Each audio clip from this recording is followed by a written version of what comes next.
Hi y'all, Orchestra here. So last night I was trying to play Xenoblade in portable mode with my wireless headphones. And so I plugged them in and found that not only could not get sound from my headset, but I also couldn't control the switch. It would lock up completely.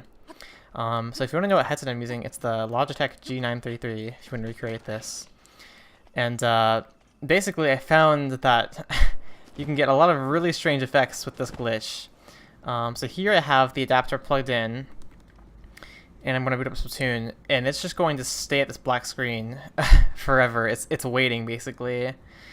And so it may look like the system is frozen or crashed or something. The system is still intact, and you can even press the volume buttons, and it'll respond.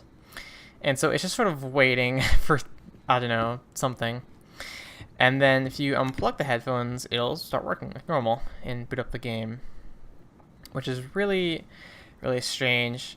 And so I messed with this a bit in Splatoon, and so here I am plugging in the adapter, and then it gets unplugged and nothing weird happened. But what you can do is you can plug it in, and then if you play a bunch of sound effects while the headphones are plugged in, so I'm gonna talk to these people, turn into the squid form a bunch, and then I'm going to unplug the adapter, and all the sounds play at once. So the console is basically not outputting sound at all when the headphones are plugged in, and is waiting for them to be output.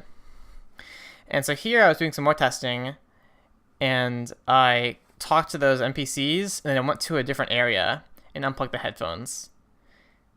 And as you can see, it only plays the UI sounds, so it doesn't play sound effects from characters that aren't in an area you're in. Here I am in Breath of the Wild, and you can see that I unplugged the headset and it plays a bunch of sound effects at once. So it does that in Breath of the Wild as well. I found out that the Splatoon 2 intro, what happens is it will actually hang until you output sound. So I have the headset plugged in here, and the NPCs are moving around in the backgrounds. You can see like the little jellies moving, but until you actually output the sound, nothing happens. And so the trigger for that cutscene ending is actually the outro greeting from Pearl Marina, which is really interesting. So I tested this in a bunch of games.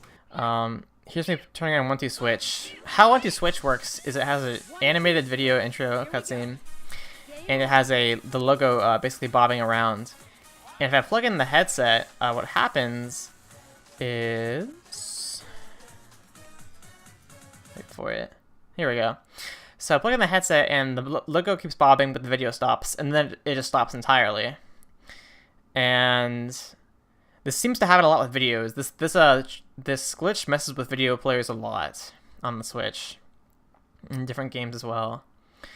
But you can unplug the adapter, and the video won't be fixed, but the game will keep running, and you can play it as normal. So it doesn't mess up anything too much permanently. Here, though, you can see this cutscene from Odyssey. I distorted the sound. I plugged in the headset before that cutscene, and then you can see that it didn't play the cutscene normally at all.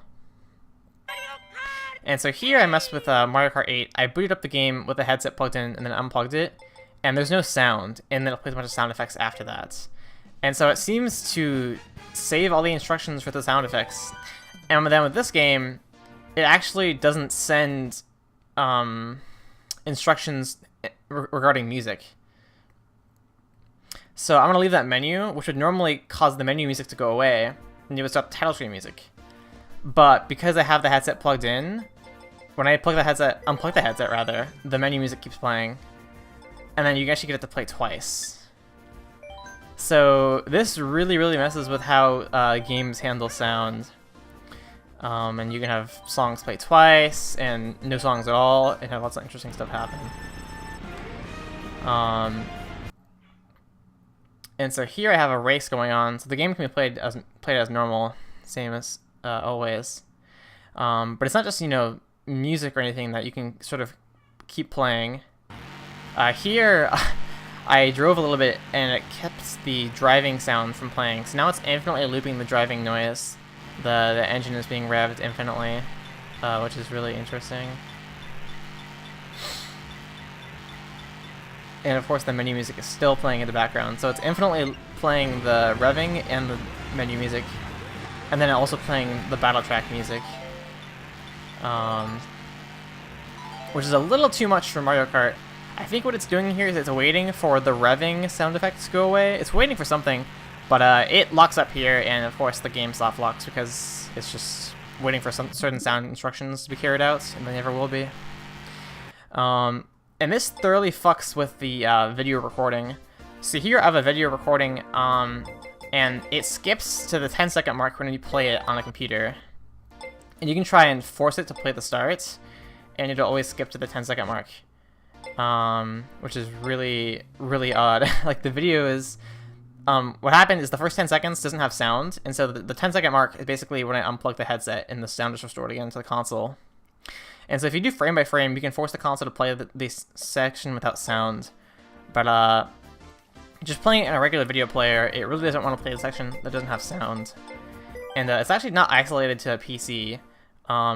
Here's me watching a video on the Switch, and it'll play the entire section that doesn't have sound in slow motion. You'll also notice that it has the blue bar all the way to the right, which means that it thinks the video is finished. But you can toggle the pause button and it'll start going at full speed, but of course not have sound. And then when the sound is restored, it'll also get frame by frame and get really slow. Which is really interesting.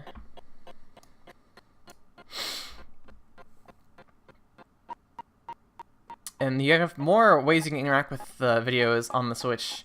You have the editing function, which lets you sort of trim videos, make them shorter. And that shows you a lot of wacky stuff. So here, it thinks that the video has negative 363 seconds, which doesn't make sense. That's 6 minutes for reference. And the UI is really, really wacky here. And the funny thing is, this is actually it handling the situation correctly. If you pull this video up on a PC, it will also say 363 seconds. It'll say 6.5 minutes, which is 390 seconds. So it's 360 plus 30. And it'll give you a 6.5 minute video that will skip to the end. And the frame by frame trick doesn't exactly work here because there isn't 6.5 minutes of video. But it's really, really weird. The video recording function just gets really messed with when you try and record video that doesn't have sound. And here I am scrobbling the video back and nothing happens. So here's a video from Odyssey. You can see it skips to the 20-second mark and that the video is 23 seconds long. And that's important to note because the Switch actually has a different opinion on how long the video is.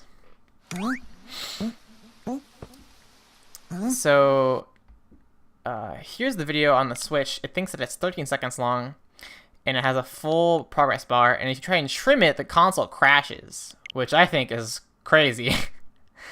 So that's one thing that can happen with the video. Here I have Odyssey. I booted it up and then inserted my headset, and the game works as normal. But what you'll find with a lot of games is that they'll lock up and freeze if you plug in a headset. So here I plugged in the headset, or it's been plugged in the whole time rather, and it's not progressing through the loading bar at all. It's standing still, the game is paused and frozen and all that. And then when you unplug it, it'll just fully load. So not all games are like this, but some games will load even if they're frozen, and then just fully load when you unpause them. Then Odyssey, how it works is after about 2 seconds of having no audio output, it'll pause. So you can see in the top left corner, whenever I plug in the headset, it says USB, and then it freezes about 2 seconds later. And that's how a couple of games work. The Switch UI home menu also functions like this. A lot of the Switch internal system stuff work like that. But here I have my system menu frozen. And you can mess with the volume buttons, but the menu itself isn't working at all. And then when you unplug the headset, it'll interpret all your inputs that you pressed when it was frozen at once. So I pressed the power button in a bunch of buttons when it was frozen, and it just went to sleep mode. So as I mentioned, a lot of the Switch UI and system apps don't like this at all. So it'll load the web browser applet perfectly fine for Odyssey's system guide, but when you try and close the applet, it will pause and hang. And the eShop also will hang when you try and load it. Something I really enjoy about this is that you can use it to make songs. You can sort of like loop songs over each other. I did so with Mario Kart, but with Mario or with Breath of the Wild's interactive music, you can get to play the trumpets over and over and over again, and it sounds really funny, which is something I thought was cool. But yeah, this is just a quick explanation of the glitchiness I found with my headset, and yeah, hope you enjoyed.